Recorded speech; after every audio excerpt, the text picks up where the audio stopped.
Meraklı gezginler yolda Uşak'ta. Burada Karun çok ünlü olduğu için Karun kadar zenginim olayı vardır ya. Karun iletişim, Karun otopark, Karun pastanesi. Karun market gördüm ben de. Böyle. Burası Uşak demek, Karun demek.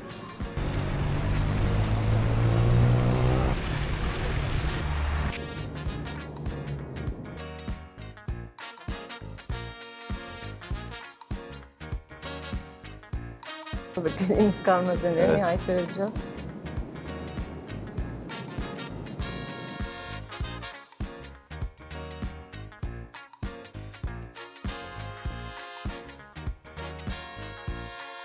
Deniz adı broşu. Evet. En Bayağı önemli önemli parça bir parça. zaten. Hatta başına da gelmedik kalmamış. Maalesef evet, ilk 1001 emekle Amerika'dan getirmişler. Hukuki mücadeleler sonucu, fakat getirdikten sonra 2006 yılında biri bunu çalmış, yerine imitasyonunu koymuş ve imitasyon o kadar iyiymiş ki asla ayırt edilemiyormuş. Slogan olarak ne yazmışlar? Annelerden sonra ikinciyiz. Vay. Burada Yunan generali Trikopis'in teslim almasını canlandırıyor. Napolyon bile esir alındı ama biz sizi burada misafir ediyoruz demiş. Yani Soru döndürme Soru bulundu. Şu anda bilmeyen da emin değil, kimse emin değil. şu anda biz döndürme arıyoruz. Böyle peşinden koşamayız böyle yani. Sonra döndürmenin peşinde koşuyoruz. En çok ünlü şahsiyetlerin saraylarında, evlerinde Uşakalıları yer almış.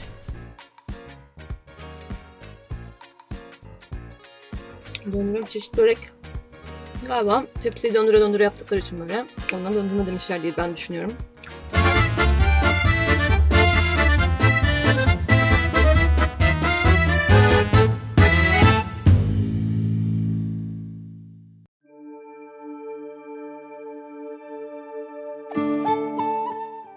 Merhabalar.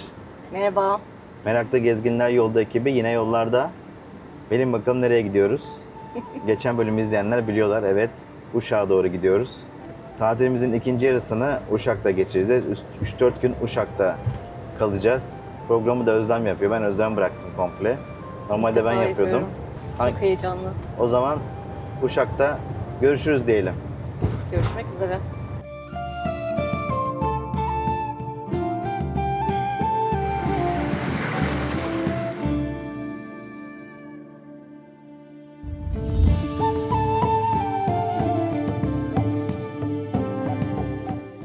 Meraklı Gezginler Yolda Uşak'ta. Bu hafta çok güzel bir şehirdeyiz. Karun hazinelerine ev sahipliği yapan bu şehri enine boyuna gezeceğiz. Uşak bizi bekliyor. Haydi hep birlikte Uşak'ı keşfedelim. Bugün restoran. Da İzagöl'ün içiyoruz. Çok acıkmışız. Çorbası güzel, lezzetli. Aslında Uşak'ın tarhanası meşhurmuş ama burada ezogelin var. Bunda keşkek. Böyle kocaman bir et. Böyle tutup yiyeceğiz sanki. Şimdi lahmacun mu deneyeceksin? Evet, şu anda lahmacunlarımız geldi. Lahmacun deneyeceğiz. Bakalım buranın lahmacunları nasılmış. Çok güzel. Beğendin mi lahmacun? Beğendim. Lahmacun lezzetli. Evet, şimdi keşkek deneyeceğiz. Keşkek, Uşak'ın yemeği mi, Aydın'ın yemeği mi? Yorumlara yazın. Sinop'un yemeği canım. Bursa Sinop. Sinop'ta da meşhurdur keşkek. Bursa Sinop mu? En iyi keşkek neredeymiş sizce? Aracımızı Uşak'ta Atapark'ın oraya park ettik. Şurası Atapark. Aracımız da burada. Şehir merkezini gezeceğiz. Şehir merkezini gezdikten sonra karamızı alıp daha güvenli bir yere gideceğiz kalmaya. Çarşıyı gezeceğiz değil mi? Çarşı gezeceğiz. Uşak'ta neler varmış. Şimdi çarşıya gidiyoruz. Parkın içinden geçelim o zaman.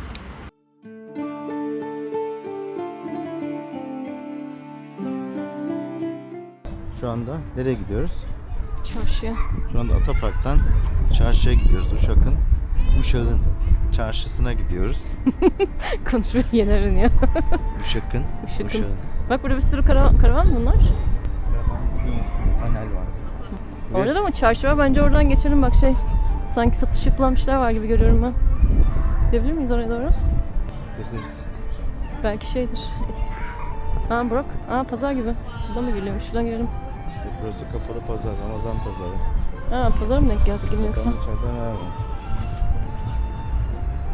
Çekebilecek miyim böyle? Aa tabakçı var. Ha? Şurada sesler misin? Evet, şu anda bir pazara geldik. Ha vallahi pazara geldik.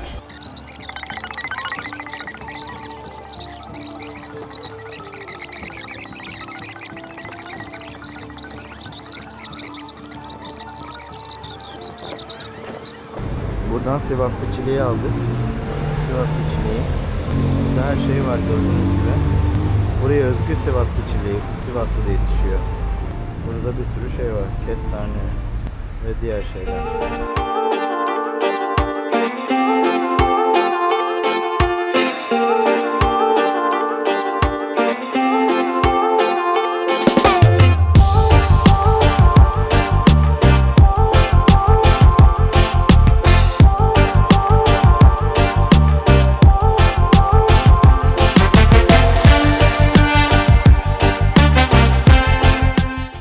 Evet, Uşak'tayız şu anda. Buranın en meşhur caddesi İstiklal Caddesi'ne benziyor. İsmet Paşa Caddesi. Sağ sollu marketler var, giyim kuşam dükkanları var. Şimdi akşamında, Uşak'ın akşamında İsmet Paşa Caddesi'ni beraber keşfedelim. Bakalım neler varmış.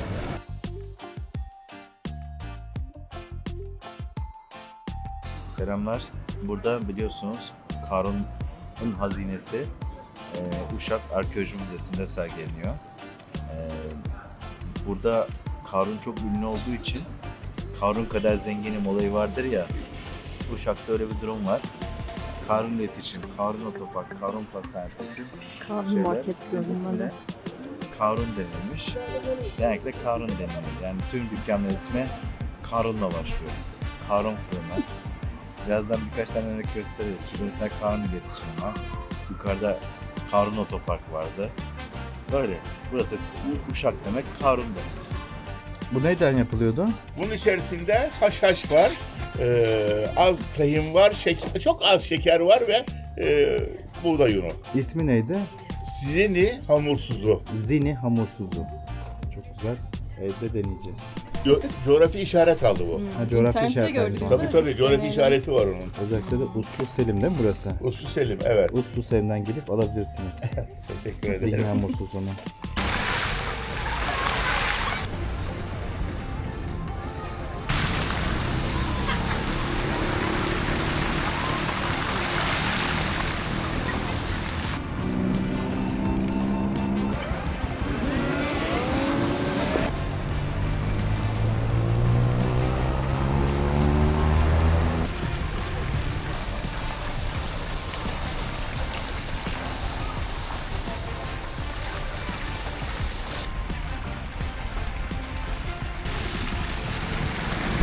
Bugün de Uşak'ta burada kalıyoruz. Bir parkın yan tarafında. Bayağı müsait bir alan var burada, geniş. Neydi bunun adı? Çoban Çeşmesi Parkı. Peki niye Çobançe yazmışlar? Çobançe Messi Parkı. Çobançe. Çoban Çeşmesi. Burada böyle mangal yapma yerleri var. Her birinin böyle mangal yapma yeri var. Bu şekilde barbekü yerleri var. Mangalınızı getirip burada yapabilirsiniz. Hem tuvalet var, hem musluk var, hem de etrafı çok geniş. Karavan park etmek için çok ideal. Tüm ihtiyaçlarınızı burada görebilirsiniz. Kahvaltınızı gelip buradaki kamelyalarda yapabilirsiniz. Çoban Çeşmesi de burası. Çoban Çeşmesi Parkı'nda kapı girişi burası. O zaman önümüzde çok yoğun bir 3 gün var. Şimdi gidip biz dinlenelim evimizde. Günaydın. Günaydın. Uşak'ta ikinci günümüz. Dün geç geldik biliyorsunuz. Akşamını gezdik. Şimdi dün gece kaldığımız yerin bir gündüzünü görelim dedik. Şöyle bir tur atalım. Şu mangal yerlerini falan gündüz gözüyle görelim. Bayağı güzel bir yer. Karavancılar için hem sessiz hem mangal yapabilecekleri hem de tuvalete gidebilecekleri, sularını doldurabilecekleri bir yer.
Sikkeyi Lidyalılar icat etti. Yani demir para.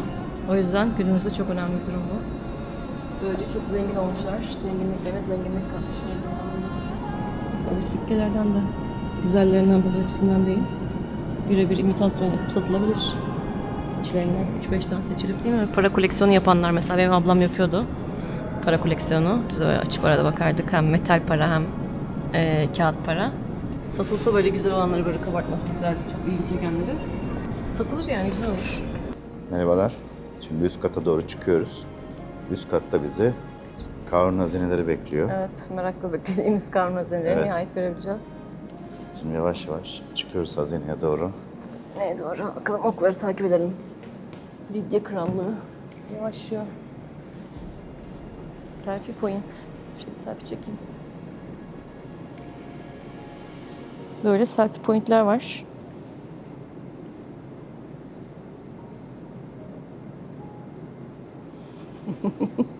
Buralarda selfie çekinebiliyoruz.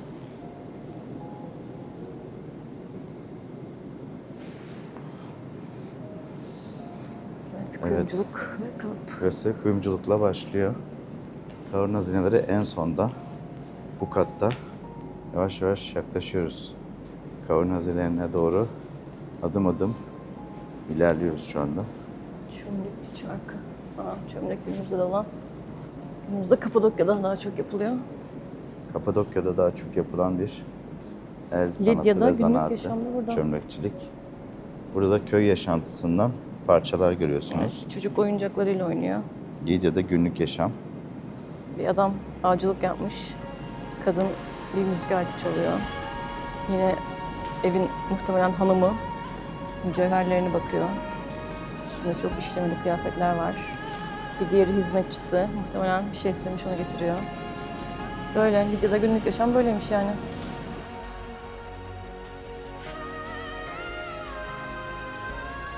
Karun hazinelerine geldik. Evet, Karun hazineleri Önce şu yazıya bir bakalım. burada. Sonra hazineleri tek tek inceleyeceğiz. En önemli masterpiece parça da şu. Karun kadar malın olsa ne fayda?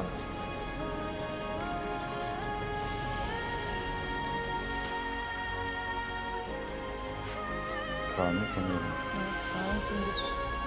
Kimmiş Karun? Zenginliğinin kaynağı nedir? Karun. Kimmiş? Karun Lidya kralı.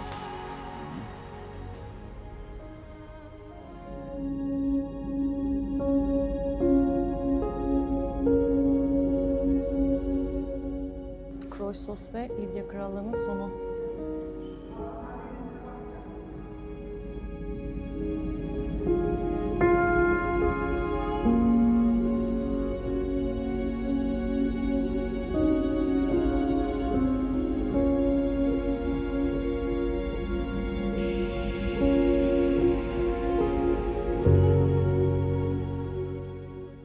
Evet, Karun hazinelerini gezdik. Evet. Çok değerli parçalar var. Özellikle deniz adı broşu. Evet. En Bayağı önemli önemli parça bir parça. zaten. Hatta başına da gelmedik kalmamış. Maalesef evet, ilk 1001 emekle Amerika'dan getirmişler. Hukuki mücadeleler sonucu, fakat getirdikten sonra 2006 yılında biri bunu çalmış, yerine imitasyonunu koymuş ve imitasyon o kadar iyiymiş ki asla ayırt edilemiyormuş. Bu bir ihbar sonucu ortaya çıkmış. Daha sonra 2014 yılında eserin orijinali Almanya'da bulunmuş ve tekrar Türkiye'ye getirilmiş.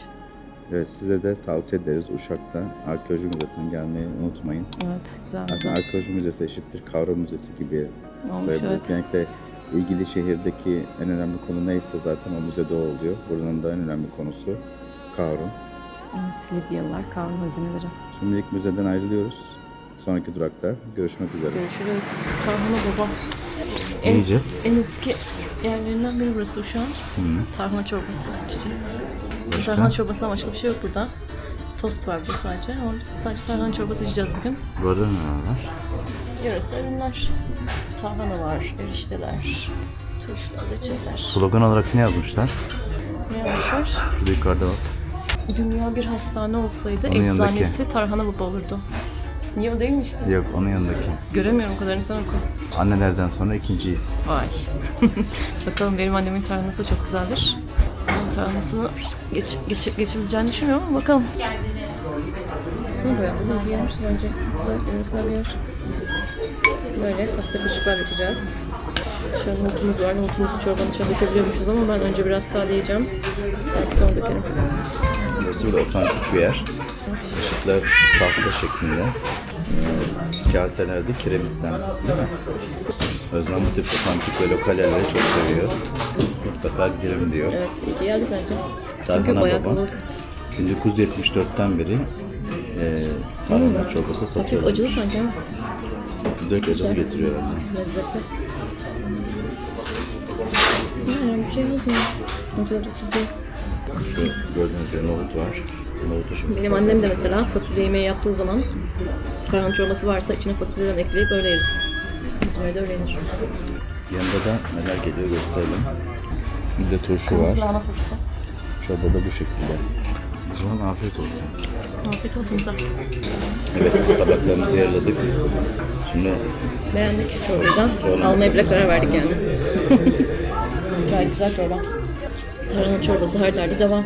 hafif acılı. Hafif acılı, evet.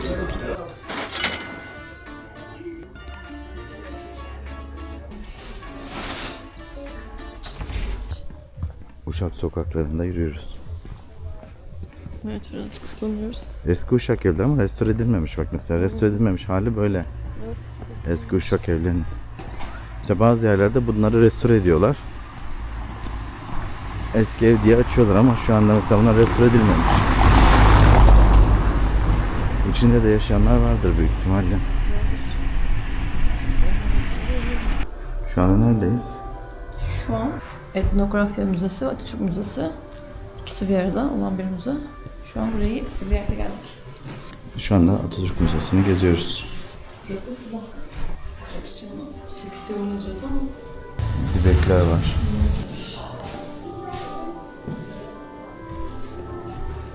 Etnografya bölümü. Burası da etnografya odası.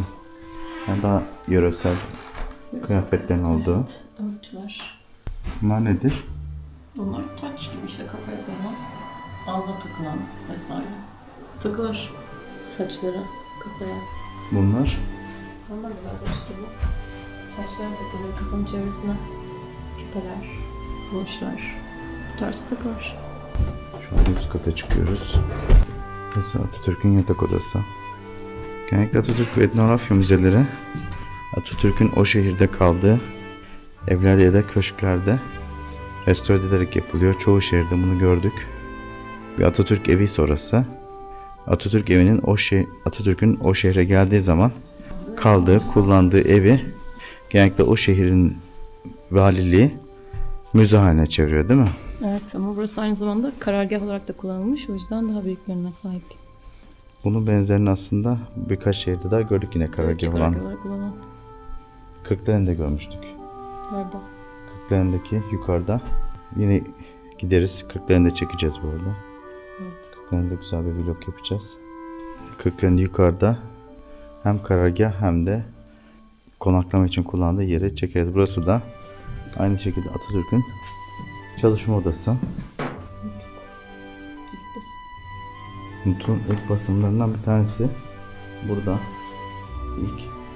ilk basım Nutuk kitabı. İlk basımı bulmak çok zordur. Trikopis'in esir alınması, aşağıda bahsetmiştik kılıcını. Trikopis 3 Eylül 1922 tarihinde Mustafa Kemal Paşa'ya teslim ediliyor. Yunanlar resmen çekilmeye başlamış oluyor.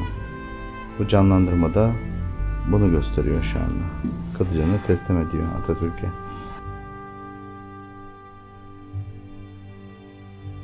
Özlem, bu neyi canlandırıyor burası? Burada Yunan generali Trikopis'in teslim alınmasını canlandırıyor. Trikopis ve yanındaki askerler Mustafa Kemal Atatürk tarafından esir demeyelim. Demiş ki siz bizim artık burada misafirimizsiniz demiş. Napolyon bile esir alındı ama biz sizi burada misafir ediyoruz demiş. Bunun üzerine Trikopis söyleyemedim adını. Trikopis de bunun üzerine Atatürk'ün her sene Atina'da Türk elçiliğine giderek Atatürk'ün resmi karşısında ona saygı duruşunda bulunuyormuş ve bunu ölene kadar devam ettirmiş bu Atatürk'ün yüce gönüllülüğü karşısında.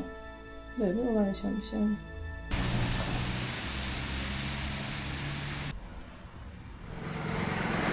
Bir fırına geldik. Burada çok güzel yöresel Fırın değil, şeyler baklava var. çıkıyor böyle. Ha, fırın gibi yani. Böyle yöresel yemekler yapılıyor.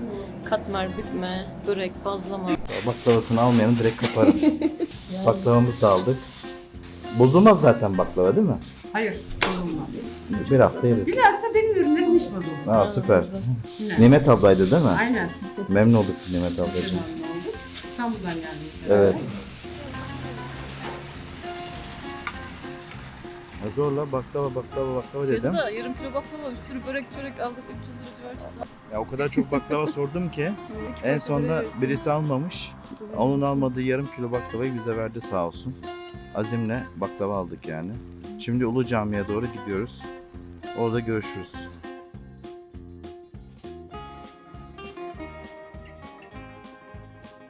Burası da 19. yüzyıldan kalma Kırık Minare Camii. Bak yaptık da burada varmış bak, döndürme vardır yazıyor. Nerede yazıyor? Sol tarafta. Döndürme, dolama ve şey diyor. Bak otopark doldur yazıyor. Otopark doludur. Arefe diye mi? Yağmur başladı değil mi? Evet. Ama biz yağmurda da gezebiliyoruz çünkü biz meraklı gezginleriz. Meraklı Çamur gezginler demeyiz yani. yağmur çamur demez. Meraklı gezginler yağmur çamur demezler. Ulu Cami işte duymuş. Hangisi? Bu. İsmi nedir? Ulu Cami. Ulu Cami'ye geldik bakın. Burası Ulu Cami. Şu anda Ulu Cami'deyiz. Bu şu an en eski camisi diyebiliriz.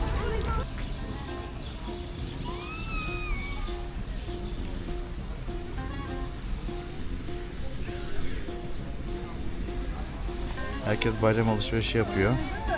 Kuru yemişlerden kahveler alınıyor. Türk kahvesi alınıyor. Şu şekilde bayramlıklar, ayakkabılar, burada da her türlü otu bulabilirsiniz. Güllaç var. Yani soru bulur da. Soru soru döndürme Soru bulunur. Şu anda Bilmeyen da emin değil, kimse emin değil. şu anda biz döndürme arıyoruz. Bunun peşinden koşamayız böyle yani. Sonra sonra döndürmenin peşinde koşuyoruz. Meraklı gezginler Baklavayı- döndürmenin 10 kilo. şu anda döndürme arıyoruz.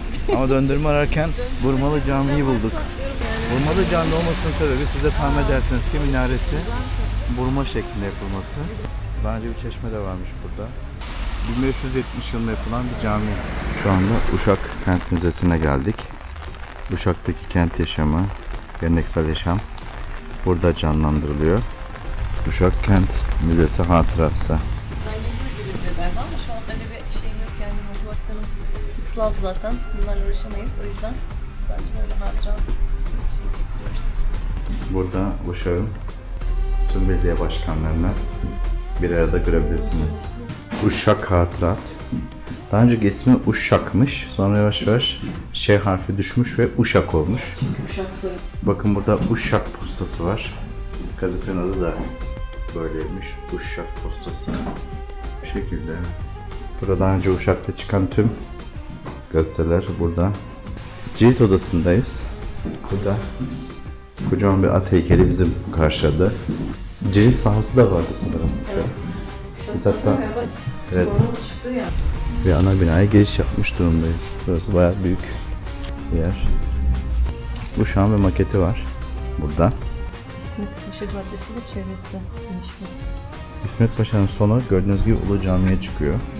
Hemen devamında da Burmalı Cami var.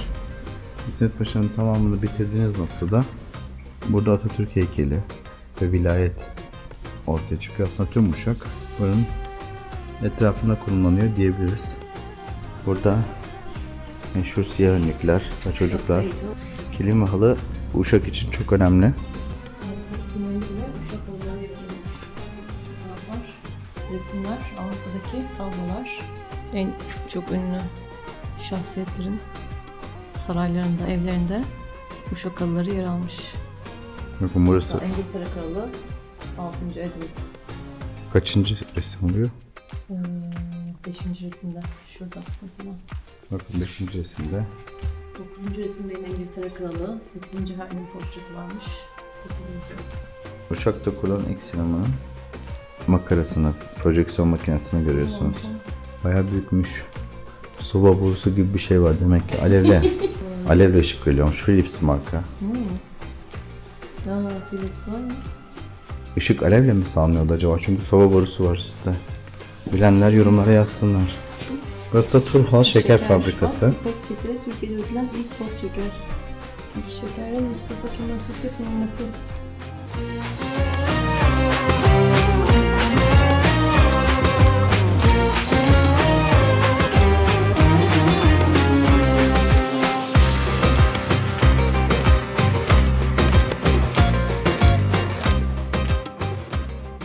Yani bayağı kentte nasıl yaşam nasıl, eskiden günümüze yaşam, bu tür şeyler anlatılmış.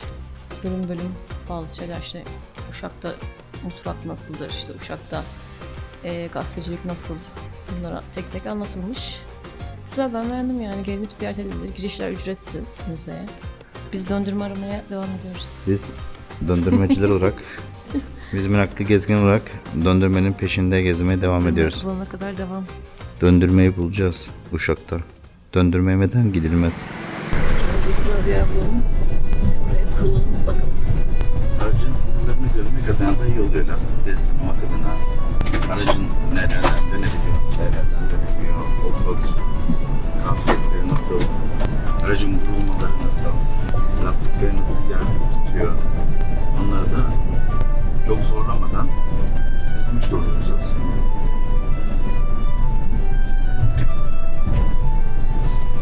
Benim tarafımızda bir göl var. Karaağaç Gölü. Offroad yaptık. Offroad lastiklerimizi denemek istedik. Böyle yağmurda, toprakta gelebileceğimiz en kötü yollar. Hem böyle çamur olmuş hem de böyle kaygan daha merkezi bir yerde konaklamaya karar verdik. Çünkü yağmur artarsa buraların daha fazla çamur olur. Çıkmamız biraz zorlaşabilir. Burada bir sürü karavan var. Herkes çekme karavanını koymuş ve gitmiş. Ücretsiz olduğu için. Çok fazla var. Burada yazlık denemişler. Yazlık yapmış. Herkes bırakmış gitmiş. Evet, Karaağaç Göleti'ne geldik. Manzaramız bu şekilde. Burada çekme karavanlar park etmişler. %90'da kimse yok. Bu şekilde bir yazlık oluşturmuşlar. Her tipten çekme karavan var. Burada da bizimki Onair süspansiyonun arka tarafına sağ arkayı iyice şişirdik. Bakın neredeyse 10-12 santim var. Bir de arkaya bakalım. Arkası ne durumda ona görelim. Arkası ise ne kadar inik bakabilirsiniz. Ne kadar inik. Onair süspansiyonu değil mi? İyice sol arka içeride. Aracın arkasından şu şekilde göl manzarası. Göl bayağı yükselmiş. Masa aşağıda kalmış. Nasıl bir ses?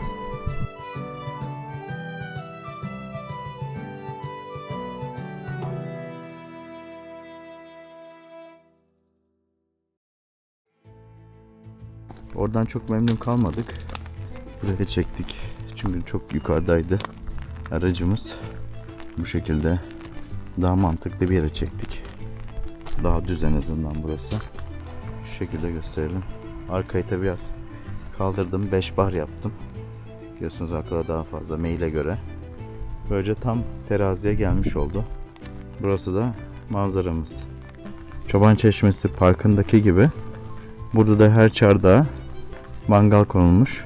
Şurada küçük çardak var. Mesela şurada büyük çardak var. Mesela şuradaki iyice aşağıda kalmış. Şuradaki bayağı gömülmüş. Şuradaki çardak. Ne kadar Uzaktaki. şeymiş bu yani. Burası eskiden iskeleymiş.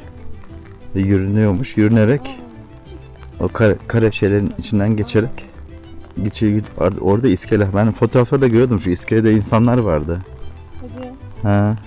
Bana fotoğraflarında şu oradaki iskelede nasıl yeşil karaağaç iskele.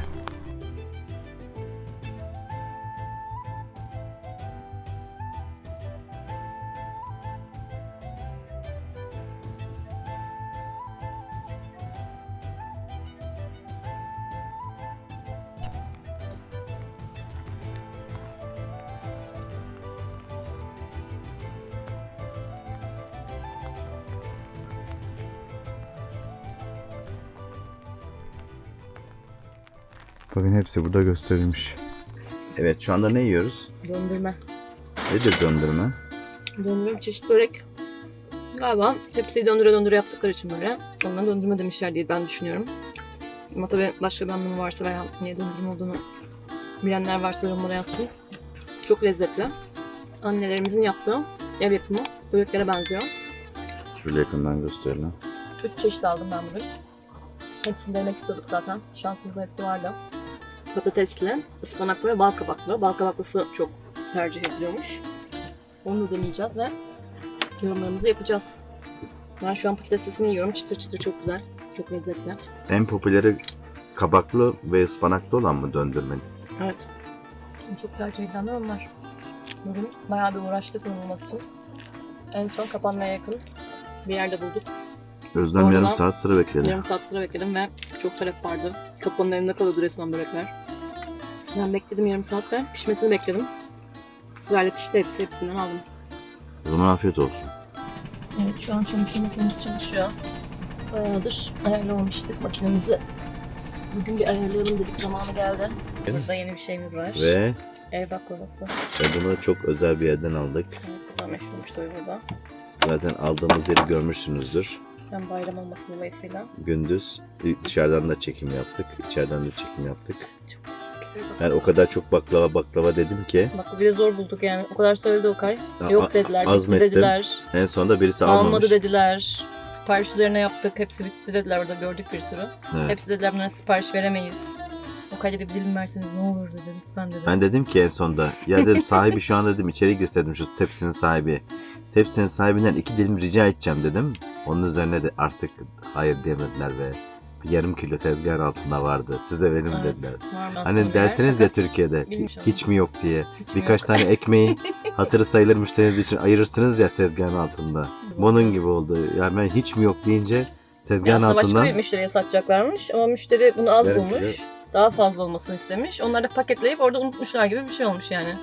Sonra biz bu kadar ısrar edince akıllarına geldi ve çıkarttılar. yani yok hiç mi yok bazen işe yarıyor arkadaşlar. Ben nerede olsa Ben mesela çok ısrar etmem. Yok dedilerse benim için tamamdır. biraz Özlem Baklavasını almak açmam. kafası. Baklavamız Evet. da böyle. Evet tadına Ev bak bakalım. baklavası, cevizli çok lezzetli. İzleyicilerimiz baksınlar nasıl burada. Çok güzel. Tatlılığı, şerbeti her şey çok yerinde. Cevizli güzel baklava. Bakmaya başarılı. O zaman afiyet olsun. Görüşmek üzere. Görüşürüz. Pasta yaptığımız akşamlar. Evet, çamaşırlarımız yıkandı. Şöyle. Ve ipimizi gerdik. Bugün şöyle değişik bir stil uyguladım. Buradan başlıyor. Bu kapakların kodu çok işe yarıyor. Şöyle gidiyor. Şöyle bir askılık yapmıştık. Buradan böyle geliyor.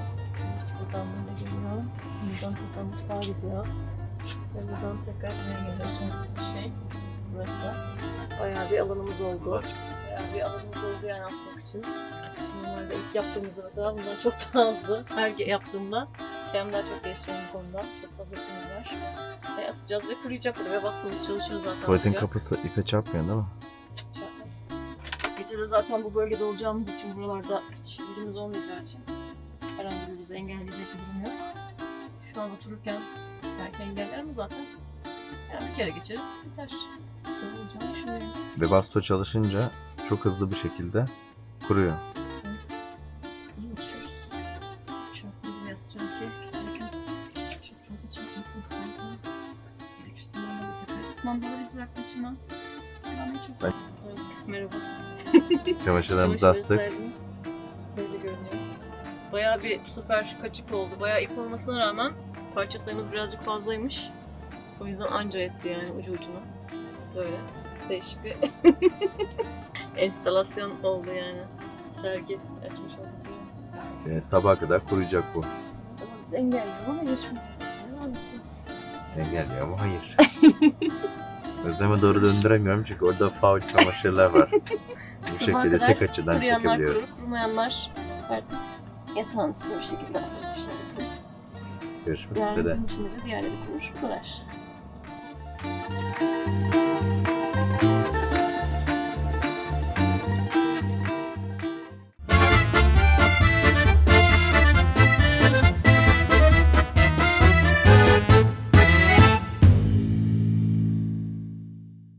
Pardon, çekmeyin lütfen. Özlem kocaman kemiği yiyor şu anda gördüğünüz gibi. Et böyle yenir. Bunlar hep kolajen. Karun Kuyumculuk diye bir yer alınmış mıdır sence? Bence kesin vardır böyle bir yer Uşak'ta. Yani Uşak'ta değil başka illerde bile olabilir. Yani Karun görmedim Kuyumculuk. ama Karun Kuyumculuk Çünkü tamamen kesin kuyum vardır. üzerine. Ben öyle bir kuyumcu olsam mesela bu Masterpiece parçanın imitasyonunu yaptırırım bir şekilde, herhalde yapılabiliyordur bilmiyorum. Sonra onu satarım yani. Ne yapıyorlar? Ne yapan var mı? Döndürme yapan. Özlem döndürme arıyor. Teyzeler, döndürmeniz varsa bir kuple alırız yani. Ahlelele ahlelele.